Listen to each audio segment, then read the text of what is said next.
Afrique Université est une web TV panafricaine, universitaire et scientifique éditée à Yaoundé au Cameroun par l'Agence universitaire pour l'innovation.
Je suis Serge Ahmed Didio, je suis le manager de l'Agence universitaire pour l'innovation technologique. C'est une entreprise créée il y a juste 2 ans, mais qui en fait est un prolongement industriel ou commercial d'une autre initiative qui date de 2016, qui est une association cette fois-là, Agence universitaire pour l'innovation tout court, créée par des enseignants, des doctorants de l'université de Tchang, avec pour but de transformer les résultats de recherche en produits concrets.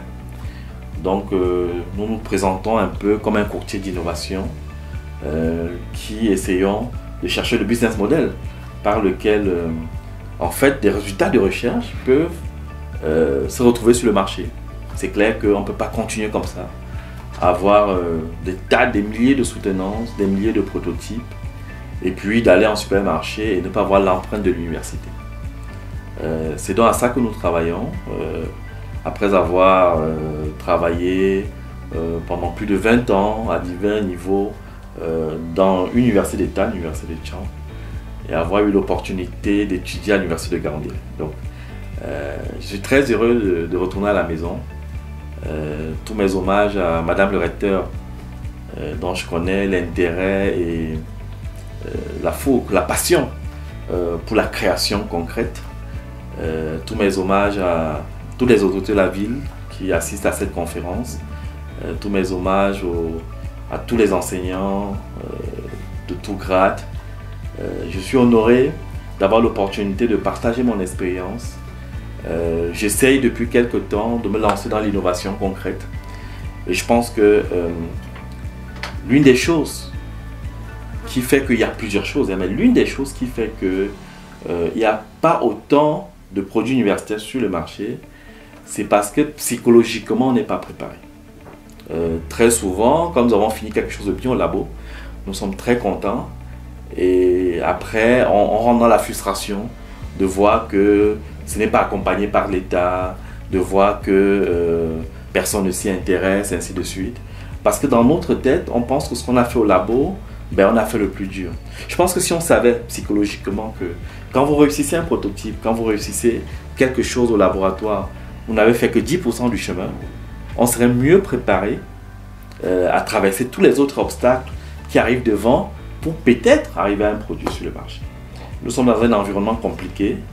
Je ne dis pas que l'État ne devait pas aider, je ne dis pas qu'il ne devrait pas avoir d'autres structures de plus, mais si on veut y arriver, il faut qu'on se prépare à traverser les autres étapes. Donc, je vais parler des labyrinthes de l'innovation en Afrique. C'est un sujet important. Je n'en sais pas encore grand-chose parce que, comme je dis, moi-même j'essaye. Mais pour le chemin que j'ai déjà parcouru, je pense que je peux essayer un petit retour d'expérience. Ce qui est sûr, c'est que cette conférence tombe à point nommé. Le développement n'est pas une greffe. Il n'y a aucun moyen par lequel on peut développer des choses ailleurs, coller sur nous pour que nous aussi on soit développés. Ça ne peut pas marcher, ça ne marche pas comme ça. Le développement, c'est nécessairement la résultante de ce que vous allez définir au long de cet atelier. C'est-à-dire comment transformer localement ce que nous avons pour transformer notre devenir, pour créer notre demain. On ne peut le créer qu'à partir de ce qui existe, de notre cerveau, de ce que nous avons.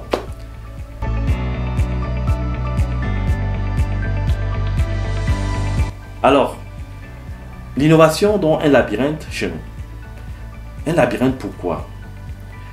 Je vais citer 6 ou 8 aspects parce qu'il faut être bref, je vais aller très vite. J'espère qu'on aura l'occasion d'entrer dans des développements avec des questions ici à l'atelier ou même à distance ou à une autre occasion.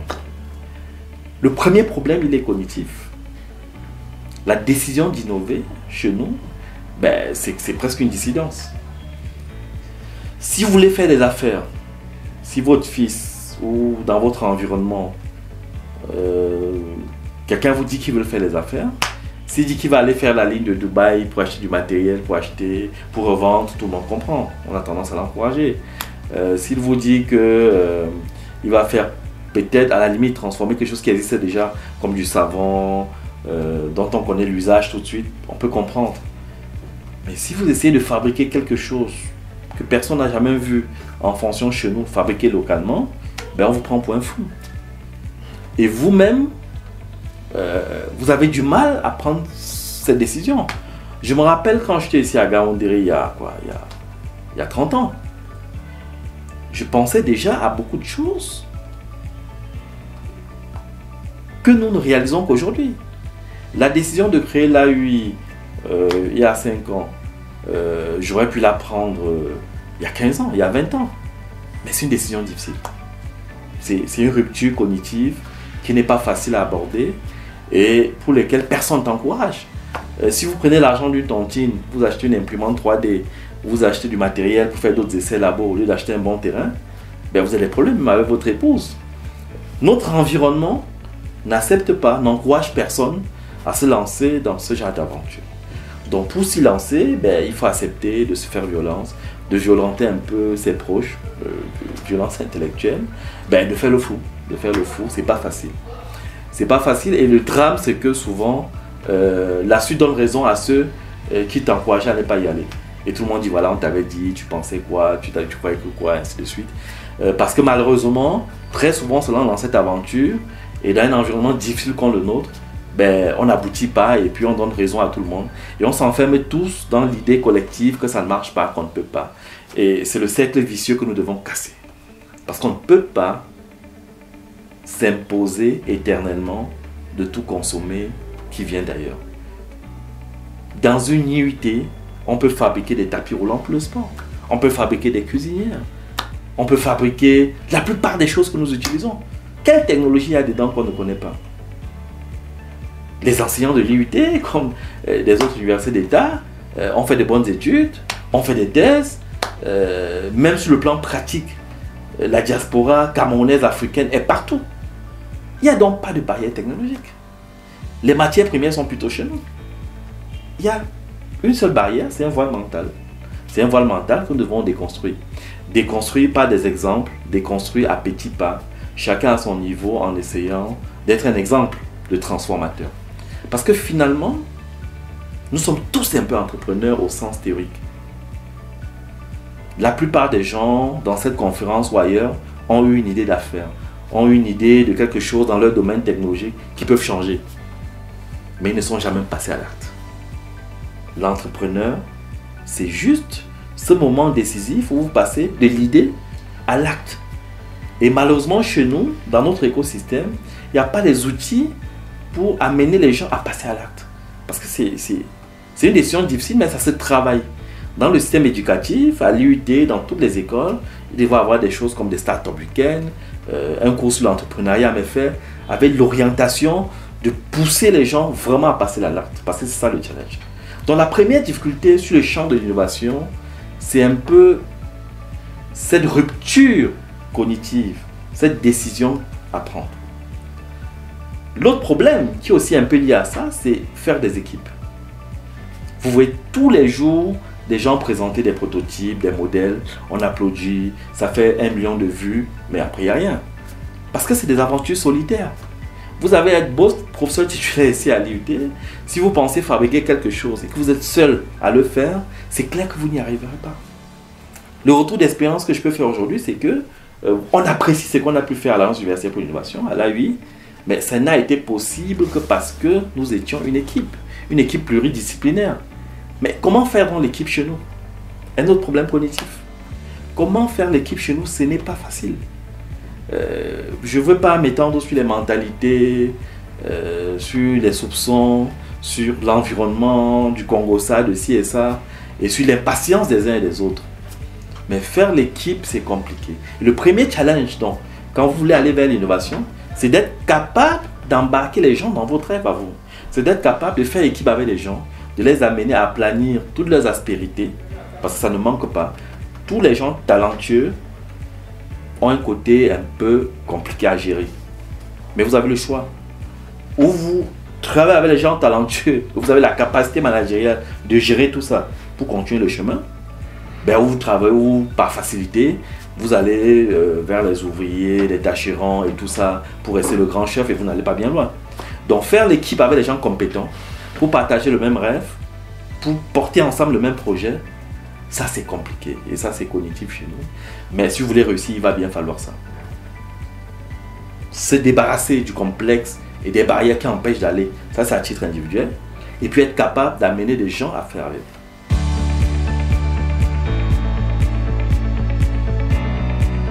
Une fois que vous avez évacué ces problèmes cognitifs, vous rentrez maintenant dans le vif du sujet, de la fabrication, de la production, de la transformation. Et là, vous avez une série de problèmes. Le premier problème, c'est la disponibilité des intrants, des outils de production. Par rapport à quelqu'un qui se trouve à Dubaï ou à Pékin ou à Istanbul, parce que finalement, le marché est mondial. Quand nous fabriquons une couveuse natale au Cameroun, c'est pour concurrencer des couveuses qui viennent de la Corée, de partout. Quand vous êtes en train de fabriquer, vous n'avez pas accès aux mêmes outils techniques que la personne qui fabrique ailleurs. C'est-à-dire qu'il y a des choses comme des capteurs, la technologie évolue, vous avez des choses qui évoluent et nous, le temps de regarder tel catalogue, de commander, on est limité. Et quand vous allez sur le marché Cameroun acheter ce que vous trouvez ce que les commerçants ont pris. Généralement, ils prennent le moins cher possible. Donc, la chose de la pire qualité possible pour vendre le moins cher possible pour se faire des marges. Ça peut marcher dans la rue pour diverses choses, mais pour des choses que nous voulons fabriquer de technologique, ça ne marche plus. Personnellement, quand j'ai lancé des portures de désinfection, le truc central, quand on a imaginé le portique, il fallait pomper le désinfectant pour la désinfection des mains. Donc on a pensé aux pompes. Les pompes, on s'est dit, bon voilà, il y a les pompes pour les véhicules. Vous allez au Kanyabasi, vous achetez les pompes, ça marche très bien à la télé. Vous déposez chez le client, les gens commencent à passer énormément, vous déposez à 8 h, à 15 h on vous appelle, la pompe a lâché. Donc, et tout le monde dit, ça ne marche pas, c'est des conneries, ça détruit votre image et tout. Donc on a des problèmes avec ces intrants. Pour faire sérieux, pour faire des équipements qui vont durer, qui vont être compétitifs, vous êtes malheureusement obligé de bien sourcer et d'avoir des intrants de qualité et de prendre le temps de les tester. Ça fait des surcoûts, ainsi de suite, mais il n'y a pas moyen de faire autrement. On n'a même pas des outils de prototypage en réalité. Parce qu'ailleurs, celui qui veut faire fabriquer quelque chose, il va quelque part qui appartient peut-être à la mairie, il a une imprimante 3D, il fait le modèle, ainsi de suite. Chez nous, on fabrique réellement et puis ça va pas, on détruit, on recommence avec ce que ça coûte en temps, en argent et tout. Des outils de simulation qui sont disponibles un peu partout, on n'en a pas, on a très peu de Fab Lab bien équipés, qui vous permettraient de faire les jumeaux numériques de ce que vous voulez faire simuler, changer de couleur, changer la taille, changer la fonctionnalité de manière numérique. Travailler avec d'autres équipes qui peuvent être ailleurs au Cameroun ou à l'étranger sur ce jumeau numérique-là, jusqu'à avoir le bon modèle avant de produire. C'est quelque chose. L'accès au prototypage est difficile chez nous et il va falloir passer par là. Dans une université comme l'université de Gaoundéré, il faut penser à avoir un Fab Lab qui va permettre que ceux qui ont des idées puissent prototyper.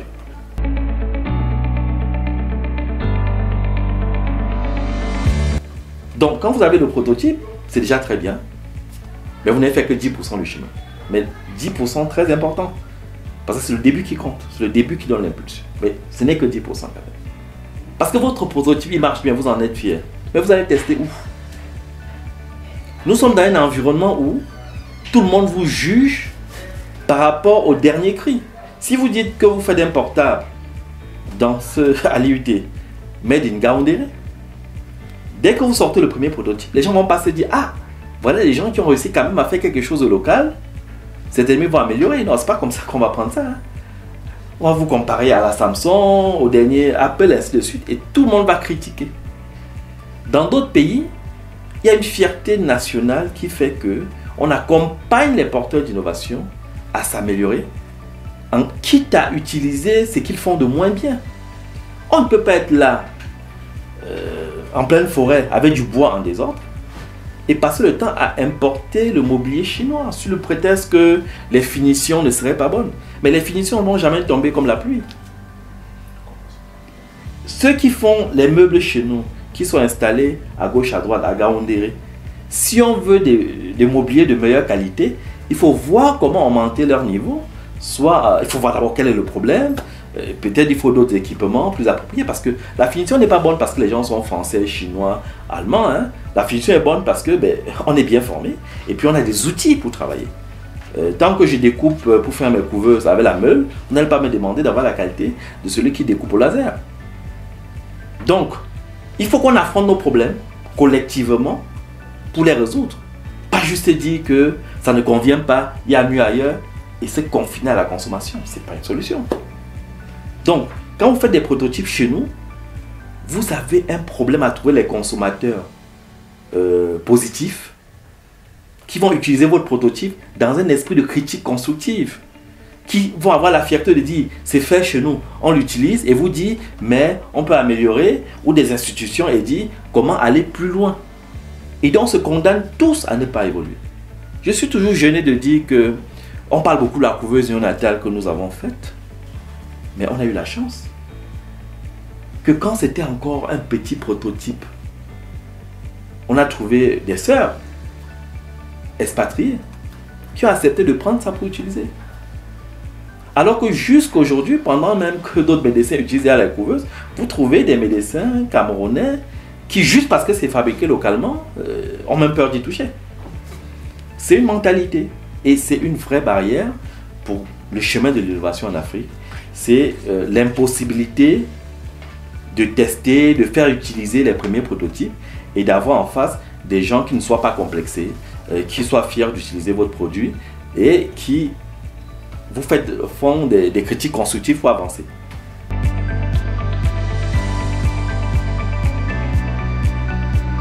Après, quand vous avez eu la chance, comme j'ai eu, avec la couveuse néonatale, que des sœurs dans un hôpital acceptent d'utiliser, ou sur le portique, j'ai eu des entreprises, bon, peut-être parce qu'il y avait le Covid, il y avait vraiment la crise, donc ils n'avaient pas trop le choix. Ils ont accepté d'utiliser sans se poser trop de questions. Et chemin faisant, on a amélioré le produit. Et je peux vous dire que les 22 premiers portiques que j'ai portés de Bafoussam pour aller installer à Douala, au bout d'une semaine, j'ai dû les enlever. Parce que ça ne marchait pas. Et c'est ça aussi le problème, c'est ça aussi le problème avec l'innovation. C'est que c'est le terrain qui parle, c'est le consommateur le maître. Vous fabriquez quelque chose là-bas qui marche, quand je dis que vous n'avez fait que 10% du chemin, c'est que très souvent, quand vous l'amenez dans les conditions réelles d'utilisation, il y a tellement de choses à changer. Et si vous avez le complexe du professeur, si vous avez le complexe de l'universitaire qui croit avoir tout résolu, vous avez sur le terrain, vous passez un temps fou à expliquer aux gens comment utiliser, à vous dire que c'est eux qui ne comprennent pas comment on devrait utiliser, ainsi de suite. Et donc ça ne marche pas. Parce que vous essayez de refaire le monde. Vous savez que vous avez raison par rapport à des considérations intellectuelles. Vous trouvez des consommateurs qui ont des préoccupations très basiques et une vision figée. Au lieu de vous adapter à eux pour qu'ils consomment vos produits, vous essayez de faire une pédagogie compliquée et très souvent ça ne marche pas. C'est le terrain qui parle. Je dis j'ai fait 22 portiques, je suis arrivé à Douala, j'ai déposé dans l'entreprise. Au bout d'une semaine, il fallait les enlever. Tantôt ici, comme j'ai dit, c'est les pompes qui lâchaient.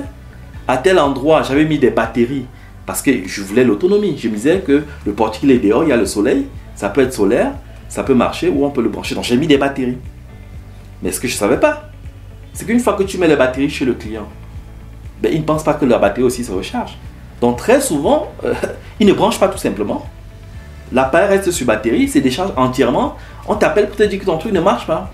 En fait, quand tu arrives, tu vois que la batterie est morte. En réalité, ceux qui achetaient le portique, parce que ça coûtait quand même plus d'1 million, n'avaient pas de problème d'énergie. Donc avec le temps, j'ai compris qu'au labo, je m'étais fait une idée qu'il fallait absolument que ce soit solaire et tout ça. Alors qu'en réalité, ceux qui avaient les moyens d'acheter le portique, en l'occurrence, avaient et l'énergie, et les groupes électrogènes et tout ce qu'il faut. Donc je me suis compliqué la vie. Mais ça, c'est sur le terrain que vous l'apprenez. Dans le terrain, il parle.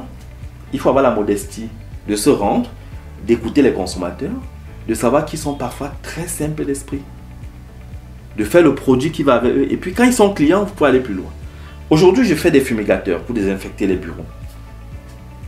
Je me dis, mais s'il faut désinfecter 2 fois par jour, 30 minutes, ils peuvent oublier. Et puis c'est fatigant. Donc je mets un clavier, je mets un dispositif électronique qui fait que tu peux dire qu'à telle heure, il fumigue tel nombre de temps, il le fait tout seul. Vous présentez cet appareil à un client, il voit le clavier, il voit l'écran, tout ça, il commence à trouver compliqué, il n'achète pas. Vous l'expliquez, il n'achète pas. Vous enlevez l'électronique, ça veut dire que ça devient un appareil, il branche, ça fumigue, après il débranche, ça s'arrête. C'est plus compliqué pour lui, mais curieusement il achète. Ben, parce qu'il comprend, parce que c'est simple, ben, il achète. Une fois qu'il a acheté le fumigateur, il commence à l'utiliser. Vous revenez une semaine après, vous dites, ben, comme tout le temps vous mettez le matin, puis vous mettez le soir, on peut faire une version programmable. Ah, il vous écoute. Donc c'est bizarre, les clients sont comme ça. Et c'est pas facile pour les intellectuels, pour les universitaires, de toujours comprendre ces subtilités du client. Après, vous avez toute la question légale et des normes.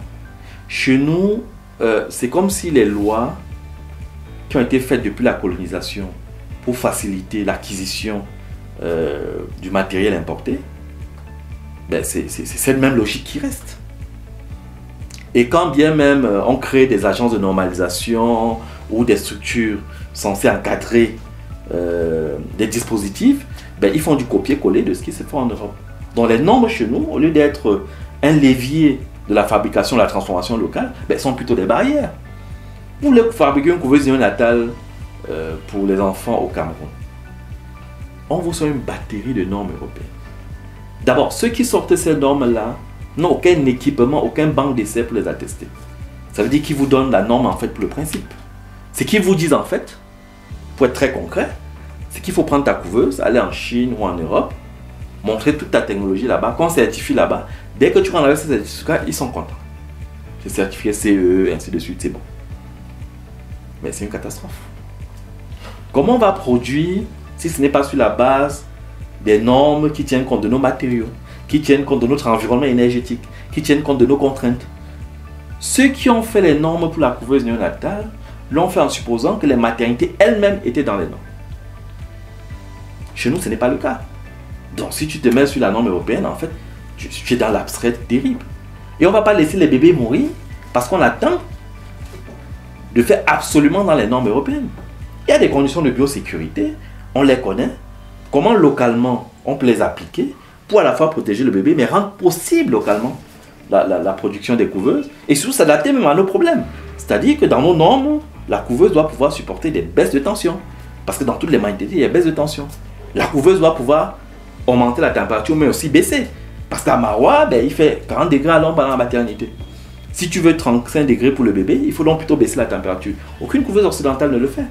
Mais la norme locale devrait le faire et ça devrait donc favoriser la production locale.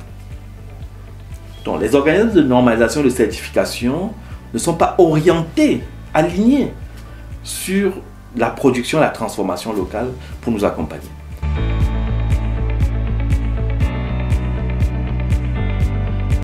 Après, on a tous les problèmes de propriété intellectuelle. Parce qu'évidemment, une fois que vous avez découvert, fabriqué quelque chose, obtenu même l'homologation et tout ça, pour fabriquer en série, en quantité, ou même pour lever de fonds, vous devez savoir que ce que vous avez fait est protégé. Quand vous faites un brevet à l'OAP, entre nous, qui t'aide à te défendre? Quand on copie ce que tu fais dans nos environnements africains, là, qui t'aide à te défendre? Quel jeune start-upper peut supporter des procès de propriété intellectuelle? C'est des procès civils très compliqués. Donc, vous avez un brevet, c'est pour augmenter sur votre CV, mais dans la réalité, vous n'êtes pas protégé. Et donc, vous risquez de passer des années de votre vie à faire des choses que dès que ça marche, ben, les gens vont copier. Donc ça, c'est un problème que vous devez résoudre. Je ne sais pas comment. En ce qui nous concerne, nous essayons de faire des petits ateliers de production un peu partout. Clairement en se disant que il faut aller vite, produire le moins cher. On sera de toute façon copié, mais on va faire avec. Et puis de toute façon, vous ne trouvez pas un industriel qui vient vous dire que voilà, comme vous avez tel brevet, je vous en achète d'exploitation pour faire la production industrielle. Parce que c'est aberrant d'être ici à l'UT, à l'INSAI, concevoir la machine, la produire, faire des pré-séries, tester que ça marche, et d'être obligé soi-même de réfléchir à comment monter l'usine et tout ça. C'est quand même très compliqué, mais ici chez nous, c'est tout ce qu'on a à faire. Il n'y a pas de relais.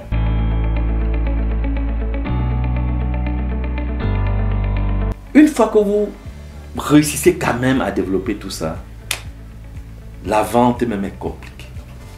C'est-à-dire vous avez même finalement le bon produit avec tous les problèmes. La vente, c'est la logistique commerciale, c'est une merde. C'est-à-dire quand vous faites ça, vous êtes peut-être encore à 30% du chemin. Parce que votre produit que vous l'avez là, comment vous l'emballez? Comment vous le déplacez de manière safe d'un endroit à l'autre? Vous l'entreposez où? Quels sont les partenaires? Vous n'allez pas maintenant commencer à avoir les showrooms dans tous les bassins de clientèle. Est-ce que vous vous connectez facilement? Si vous allez à Carrefour, vous trouvez, bon, c'est pas un truc de distribution camerounais, donc vous rentrez dans un certain nombre de problèmes. On vend le Made in Cameroun où? Est-ce qu'il faut que vous alliez vous-même créer des boutiques partout? Pour porter avec quoi? S'il faut sortir du Cameroun alors, parce que pour pouvoir rentabiliser, il faudrait l'échelle. C'est très compliqué. Donc, la logistique commerciale, c'est quelque chose de très compliqué. Et vous avez du mal donc à faire un plan d'affaires viable.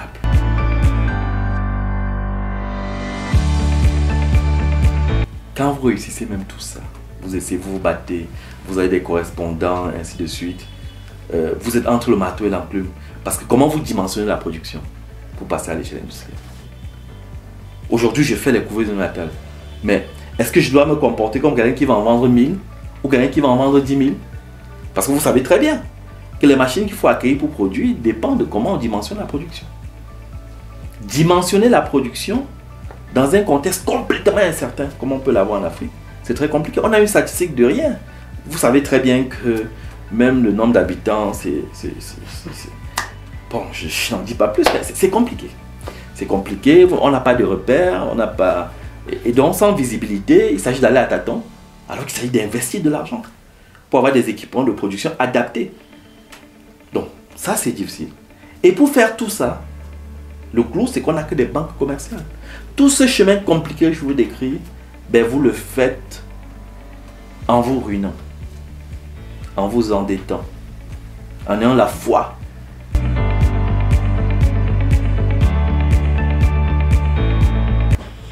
On n'a pas de start-up, de capital risqueur, on n'a pas de business angel, on n'a pas de banque de développement, on n'a que des banques commerciales. Ils sont prêts, les banques qu'on a là, sont prêts à vous financer des bons de commande, sont prêts à vous aider à dédouaner quelque chose qui est au port. C'est des banques alignées sur la logique éternelle d'importation. Vous qui voulez produire, vous n'avez pas d'interlocuteur pour fluidifier ce que vous voulez faire. C'est terrible. C'est pas pour vous décourager qui que ce soit. Mais le parcours de quelqu'un qui se lance dans l'innovation, c'est vraiment un labyrinthe. Et on aurait tort de ne pas en parler. Parce que comme je vous disais, l'une des choses qui fait qu'on n'y arrive pas, c'est qu'on n'est pas préparé mentalement. On est au campus, on fabrique quelque chose, on est content, ça passe sur Facebook, les gens like, on croit qu'on a fait quelque chose. Alors qu'on a encore tellement de choses à faire, tellement de difficultés à rencontrer. Donc il est bon qu'on en parle, qu'on sache toutes ces difficultés qui se profilent devant l'innovation pour pouvoir chercher des leviers. Et je sais que ici au moins à l'université de Gaoundéré, il y a une volonté forte de trouver des passerelles. J'ai été associé modestement à la création d'une structure comme UNIS. Je sais que Madame le recteur tient à ce qu'ici à Gaoundéré se développe une dynamique de production. Nous serons toujours là pour accompagner cette dynamique dans la mesure de nos possibilités. D'autant qu'en réalité, c'est une université au Cameroun qui doit être pionnière dans cet élan, c'est l'université de Gaoundéré. Sa position géographique est extraordinaire. C'est un bassin à partir duquel on peut attaquer toute l'Afrique centrale. C'est un endroit où il y a encore beaucoup de terres disponibles pour avoir la matière première à transformer. L'université de Gaoundéré, c'est là où on a la plus grande densité scientifique en termes de potentiel de transformation au niveau intellectuel. Donc il y a quelque chose à faire ici. Ce n'est d'ailleurs qu'ici qu'on peut faire quelque chose de fort, puisque de toute façon, l'agroalimentaire, dans le champ des choses qu'on peut transformer, est, je pense, le côté, le plus grand bassin d'emploi, le plus grand gisement de potentiel, et en emploi, et en PIB. Vraiment, il y a un cas particulier, spécifique à jouer par cette université. Et ce genre d'atelier tombe bien pour que les uns et les autres puissent jouer leur partition. Ce n'est pas facile. Il vaut mieux savoir d'avance que ce n'est pas facile. Je le vis dans ma chair tous les jours. Je suis quelqu'un qu'on présente comme ayant relativement réussi, mais je suis quelqu'un de très angoissé tous les jours par les challenges qui nous attendent. Et je souhaite à beaucoup d'autres d'embrayer ce chemin. Parce qu'à plusieurs, on réussira sans doute à changer la donne. On n'a pas de choix, on n'a pas d'autre pays. C'est le nôtre. Et l'université ne peut pas maintenir la jeunesse captive intellectuellement du schéma qu'on veut nous imposer depuis longtemps. L'université doit frayer le chemin du demain. L'émergence, ce n'est pas un horizon, c'est une dynamique. Et cette dynamique doit s'enraciner à l'université. Sur la bataille du développement, les universités sont les généraux. Ils doivent montrer le cap. Si eux aussi, ils sont enfermés dans une sorte de mimétisme improductif, si on est tous dans une sorte de bouillon de culture générale où on brasse les concepts tout le temps sans rien en sortir, ben on est condamné collectivement. Et ça, on ne peut pas l'assumer. L'université ne peut pas permettre ça. Et je pense qu'à Gaoundéré, il se passe quelque chose. Et que, ben, voilà ce que je ne veux pas en dire plus, je risque de commencer à déconner. Donc, je vais m'arrêter là pour dire que l'innovation chez nous, c'est vraiment un labyrinthe. Mais c'est tout ça aussi qui fait son charme. Hein. Quand c'est facile aussi, finalement, c'est pas intéressant. Tout est dans le challenge, il est beau, il est exaltant. Et je suis très heureux d'avoir été associé à cette conférence. Et je serai disponible hein, chaque fois que possible pour en parler. Nous, au niveau de la Université pour l'innovation, on a maintenant quelques outils. On a fait des portures de désinfection à la gare Camaraï à Gaoundéré. On a installé à l'université de Gaoundéré. Donc, on commence à avoir un faisceau d'outils à Gaoundéré qui font qu'on va être obligé de s'installer. Donc, une agence de l'agence va se créer à Gaoundéré ces jours-ci. Donc, on sera de plus en plus proche pour continuer ensemble cette dynamique qui est exaltante et qui me passionne. Merci à tout le monde, merci pour cette invitation et bon vent. Merci.